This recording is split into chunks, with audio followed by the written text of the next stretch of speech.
calar, e o céu desceu naquele lugar, trazendo paz ao rei. Como é poderoso o louvor, ao som do teu louvor, as prisões e as correntes que te prendem cairão por terra. Ao som do teu louvor, enfermidades, potestades do inferno cairão por terra. Ao som do teu louvor, não há muralhas que fiquem na sua frente, cairão por terra.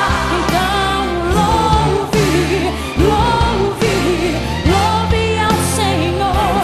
Então louve, louve, louve ao Senhor.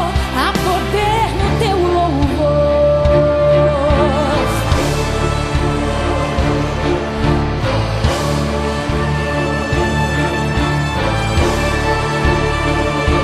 Então tocou Davi sua harpa, louvando ao Senhor. E o som do seu louvor fez o inferno se calar, e o céu desceu naquele